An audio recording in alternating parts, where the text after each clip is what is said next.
Soalan. Sejak kebelakangan ini, isu-isu pencemaran air semakin berleluasa dan menjadi masalah yang serius di Malaysia maupun di luar negara. Isu pencemaran air ini juga menghasilkan kesan buruk kepada kelestarian sumber air. Bukan hanya itu sahaja, tumbuh-tumbuhan dan organisma hidup, kesihatan penduduk-penduduk dan ekonomi juga turut terkesan dengan pencemaran air ini. Jumlah sedia ada air turut berbeza dengan ketara disebabkan kos perubatan air yang tercemar sangat tinggi dan terdapat kes-kes di mana air yang tercemar tidak mudah untuk dirawat. Akan tetapi, sejumlah sumber air yang terdapat di lembangan tidak menjaminkan bekalan yang mencukupi untuk semua pengguna kerana pencemaran sungai.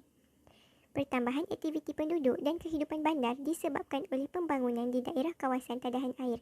Kesan urbanisasi biasanya menyebabkan pengubahan kualiti limpasan di lembangan seterusnya mempengaruhi kualiti perairan pada penerima air. Air buangan dari kediaman rumah, zon komersial dan zon perindustrian menyebabkan bau busuk terutamanya jika terdapat sampah dan kualiti merosakkan sistem air hujan yang sedia ada dan sungai yang tercemar. Masalah pencemaran air ini semakin meningkat, semakin berbahaya dengan laporan menunjukkan tren menurun dari tahun ke tahun. Walau bagaimanapun, pencemaran air ini bukanlah masalah alam sekitar yang baru sahaja wujud baru-baru ini kerana ia adalah sinonim kepada urbanisasi dan modernisasi. Sumber air tawar Malaysia menyumbang kira 97% daripada jumlah bekalan air. Malaysia dikurniakan jumlah air yang banyak dan yang menyebabkan pengubahan kualiti limpasan di lembangan seterusnya mempengaruhi kualiti perairan pada penerima air. Objektif kajian yang pertama adalah untuk mengkaji punca-punca pencemaran air di Malaysia seperti pembuangan sisa toksik dan sampah-sampah ke dalam saluran air. Seterusnya adalah untuk menganalisis kesan-kesan pencemaran air di Malaysia di mana akibat-akibat perbuatan yang kurang bertanggungjawab oleh rakyat akan dibincangkan. Selain itu, mengkaji kesan-kesan pencemaran air terhadap negara bangsa. Kaedah kajian dan sumber. Penyelidikan adalah satu proses yang sistematik melibatkan proses kaedah penyelidikan, mengumpul data dan melaporkan maklumat.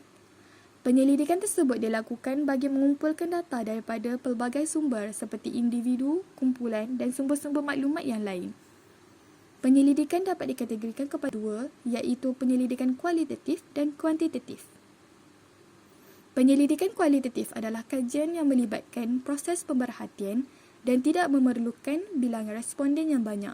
Namun, maklumat yang diperoleh haruslah berkualiti dan mengikut isu yang dikaji. Penyelidikan kuantitatif pula merupakan kajian yang menggunakan statistik bilangan responden yang banyak. Data-data yang diperoleh melalui penyelidikan kuantitatif perlu diukur bagi membuktikan kebolehpercayaan dan dapat digunakan bagi membuat penyelidikan terhadap kajian yang dijalankan. Kajian dapat dijalankan berdasarkan bahan yang telah diperoleh daripada sumber primer dan sumber sekunder. Sumber primer merupakan sumber atau data asli yang telah dikumpul oleh penyelidik. Sumber ini dapat diperoleh dengan melakukan kajian lapangan seperti soal selidik, pemerhatian dan temu bual. Sumber sekunder pula merupakan data yang telah sedia ada atau yang telah dikumpul oleh pengkaji lain bagi tujuan penyelidikan. Data tersebut perlulah sesuai dengan kajian yang dilakukan bagi menjawab persoalan kajian dan sebagai bukti kepada kajian yang telah dilakukan. Data sekunder boleh didapati daripada dokumen awam seperti arsip, dokumen pentadbiran, lapor formal, majalah, surat khabar, buku harian dan jurnal peribadi.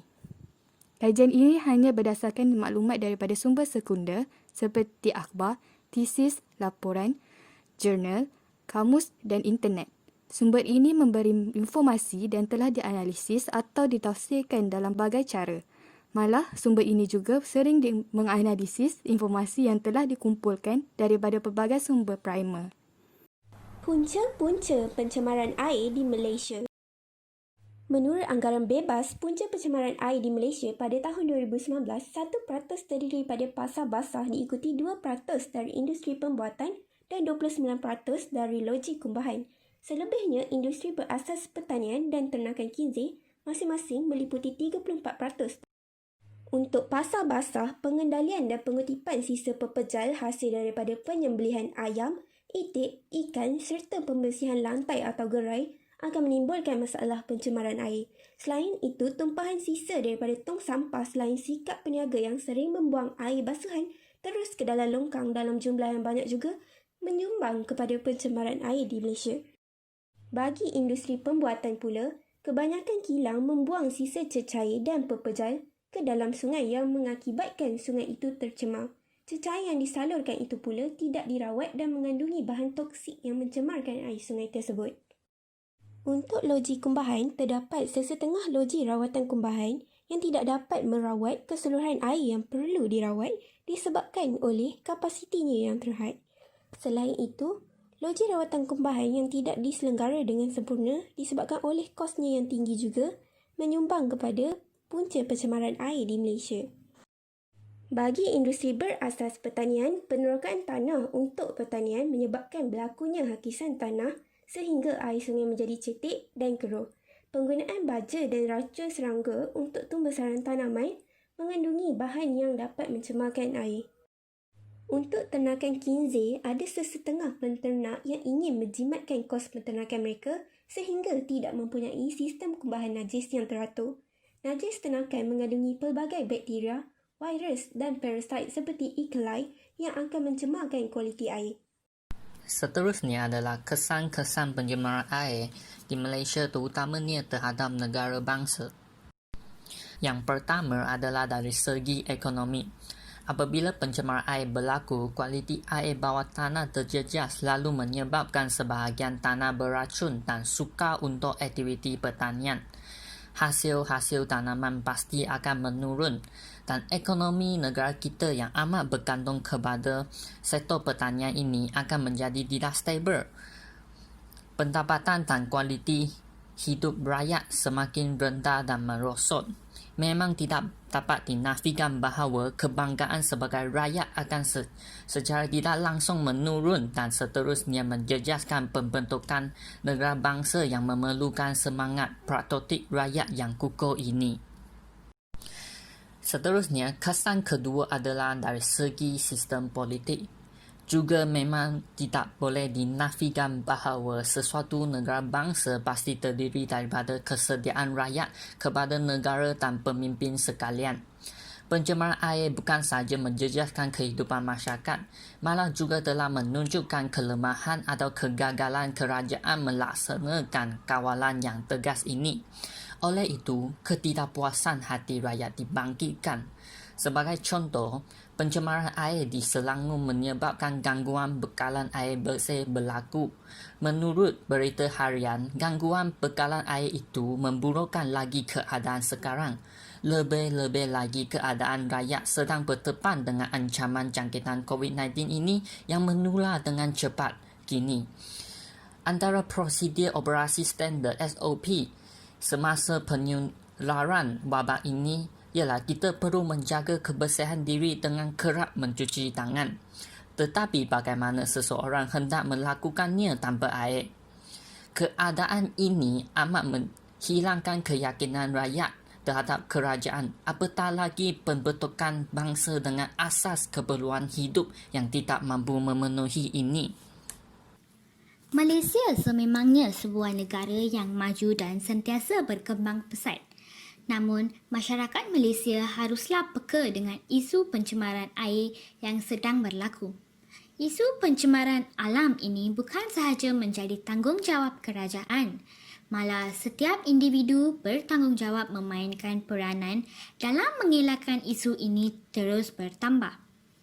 Kesan-kesan buruk akan berlaku kepada masyarakat dan juga negara sekiranya tiada sebarang tindakan diambil untuk mencegah masalah ini. Terdapat beberapa langkah untuk mengatasi isu pencemaran air yang boleh dilaksanakan. Untuk mengelakkan masalah pencemaran air terus berlaku, masyarakat perlulah menyertai aktiviti-aktiviti pembersihan alam sekitar bersama-sama. Aktiviti-aktiviti pembersihan alam sekitar tersebut dapat dilakukan dengan kerjasama yang diberikan oleh masyarakat untuk membersihkan sampah dan kelada di kawasan sungai dan juga pantai. Masyarakat dapat menjayakan usaha ini dengan melaksanakan aktiviti pembersihan ini secara berkelompok. Hal ini kerana penglibatan masyarakat dalam usaha membersihkan pantai dilakukan melalui pendekatan sosiokultural. Secara tidak langsung, aktiviti ini dapat mengubah perilaku yang kurang menyokong upaya tersebut. Melalui cara ini, masalah pencemaran air bukan sahaja dapat dikurangkan, malah cara ini juga dapat memupuk kesedaran kepada orang lain akan kepentingan menjaga alam sekitar di setiap kawasan kerana kebersihan alam sekitar adalah tanggungjawab semua orang.